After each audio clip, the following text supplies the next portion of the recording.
এই ধর্ষকদেরকে কোর্টে পাঠাবো না, সকালে জমা নেব, বিকালে খরচ করব। এটা কি মুখ্যমন্ত্রীর কথা না পাড়ার গুন্ডার কথা?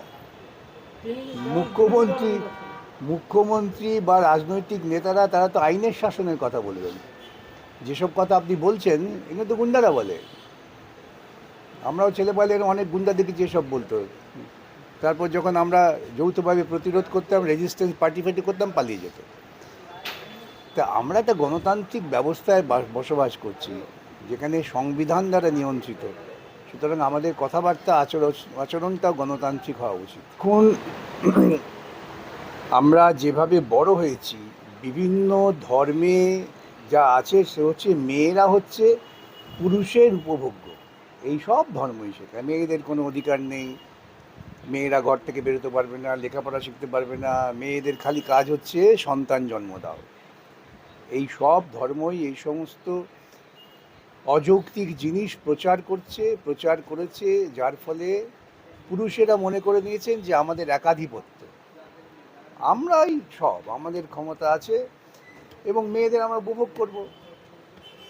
এই যে একটা বিকৃত মানসিকতা, যৌনতা হচ্ছে দুটো মানুষের পরস্পরের মধ্যে বোঝাপড়ার মধ্যে একটা আনন্দের ব্যাপার, এরা সেটাকে মানুষের সঙ্গে বোঝাপড়ায় আসার মতো সামর্থ্য নেই, তাই জুলুম করা হচ্ছে একটা বিকৃত মানসিকতা। সেই মানসিকতার শিকার বিভিন্ন সময় দেশ জুড়ে মেয়েরা হচ্ছে। ভারতবর্ষের বুকে যে পরিমাণ ধর্ষণ হয়, আমার কাছে যতটুকু জানা আছে যে এত ধর্ষণ পৃথিবীর অন্য কোথাও হয়েছে বলে আমার জানা নেই। তার কারণ হচ্ছে যে ভারতবর্ষ এই ধরনের একটা পুরুষতান্ত্রিক চিন্তা এবং বিভিন্ন ধর্মের যে পুরুষের প্রতি প্রাধান্য আর মেয়েদের তাদের বাজারের পণ্য করে তোলার প্রবণতা, তা থেকে এটা হচ্ছে। আর বিস্তারিত যাচ্ছি না আলোচনায়। আর কি হয়েছে, বিগত 2011 সালের পর থেকে, ধর্ষণ আগেও হতো, কিন্তু আগে ধর্ষণ হলে এমন সামাজিক প্রতিক্রিয়া হতো, প্রশাসন এত কড়া ব্যবস্থা নিতেন যে ধর্ষণ করতে ভয় পেয়ে যেত। আপনাদের মনে থাকতে পারে যে ধনঞ্জয় বলে তার ফাঁসি হয়েছিল বলে একদল লোক হৈ হৈ করেছিল।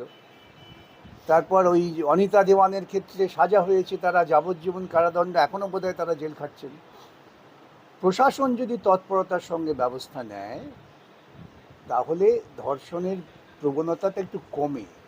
কিন্তু 2011 পর থেকে মমতা দেবী এসে বললেন ধর্ষণগুলো সব ছোট্ট ঘটনা, ও সিপিএম বাড়ির মেয়ে ধর্ষণ হয়েছে তো কী হয়েছে, ওর সঙ্গে প্রেম ছিল, ওর সঙ্গে ব্যবসায়িক সম্পর্ক ছিল, এইসব কথা বলে যারা ধর্ষক তাদের খুব তোল্লা দিয়েছেন এবং শেষে বলে দিয়েছেন আরে ধর্ষণ হলে ক্ষতিপূরণ দিয়ে দেবো।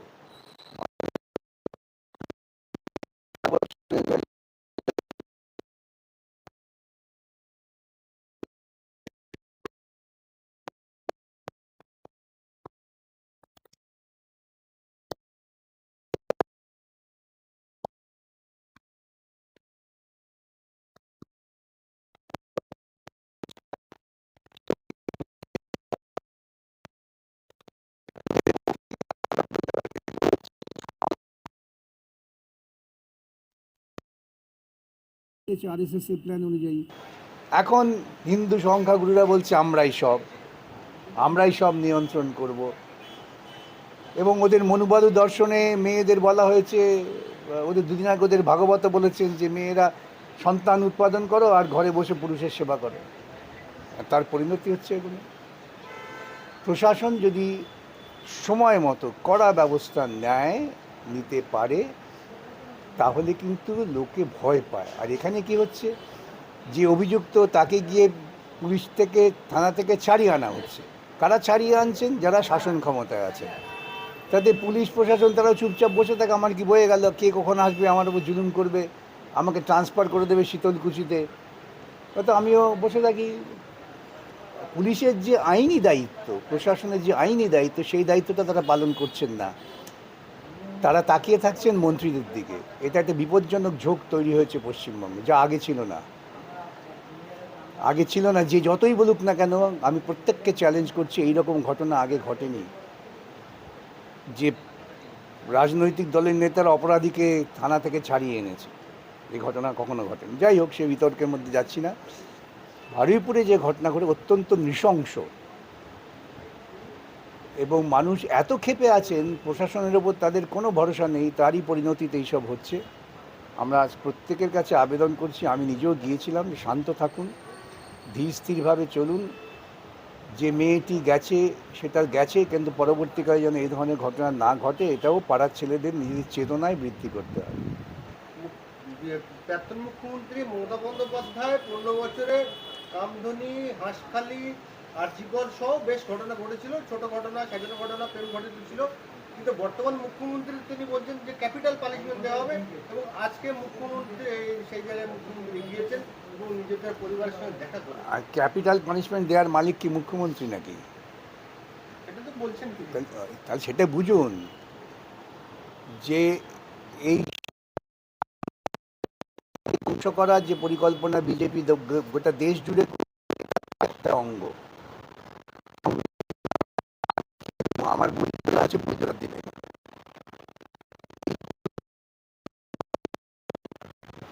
তিনি বলছেন যে পিতার পরিবার থেকে যা সাজা চাইবে তাই দেবো, এরকম দিতে পারে কি? ওই যে আইন সাজা একই কথা হচ্ছে, তো একই কথা হচ্ছে।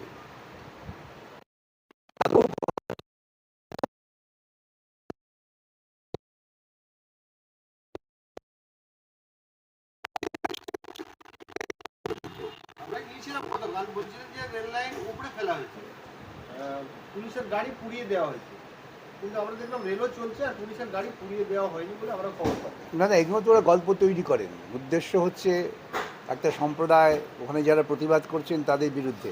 প্রতিবাদ কিন্তু সব সম্প্রদায়ের মানুষ করেছেন, ওখানে সচেতন তরুণরা ওখানকার তারা প্রতিবাদ করেছেন। আর এইসব কথা বলে এরা একটা, বললাম না, দুর্ভাগ্যজনকভাবে আমার দেশের শাসকরা সাংবিধানিক ন্যায় নীতি মানেন না, তারা গুন্ডাবাজির নীতি মানেন, তাই করছেন। দিলীপ ঘোষ, প্রাক্তন হুমায়ুন কবির, তিনি বলেছিলেন যে বিজেপির মেরে সাটা ভেঙে দেবো, বিজেপিকে পতাকা ফেস্টুন ধরতে পারবে। সেই নিয়ে মুখ্যমন্ত্রী বিধানসভায় বক্তব্য দিয়েছে যে হুমায়ুন কবির বিরুদ্ধে ব্যবস্থা নেওয়া হয়েছে। কিন্তু দিলীপ ঘোষের আগে মুসলমানদের রেড রোডে নামাজ দিয়ে তিনি বলেছেন বাংলাদেশ পাকিস্তান চলে যান। আর আরজি কলেজ যেটা এই বারাইপুর যেটা ঘটেছে, সে নিয়ে তিনি লাগামহীন বক্তব্য দিয়েছেন, সেটা ভাষায় বলা যাবে না। কি বলবেন? দুর্ভাগ্য তো আমাদের, আমরা এই সমস্ত মানুষদের ভোট দিয়ে নির্বাচিত করি যারা দেশের আইন কানুন সংস্কৃতি মান্যতা দেয় না, যারা তাদের গুন্ডামি এবং সাম্প্রদায়িকতাকেই সবচেয়ে বেশি গুরুত্ব দেয়। এটা তো আমাদের দুর্ভাগ্য, আমরা তো এদের ভোট দিয়েছি। তিনি একজন ক্যাবিনেট মন্ত্রী, সংবিধানের শপথ নিয়ে তিনি মন্ত্রী হয়েছেন, বারবার একটা সম্প্রদায়কে টার্গেট করে একই কথা আসছে যে গণতান্ত্রিক ব্যবস্থায় সংবিধান সম্মতভাবে কাজ করা এদের পক্ষে সম্ভব না। এরা সংবিধানকে নষ্ট করতে চান এবং এরকম সাম্প্রদায়িকতার পর বেঁচে থাকতে চান।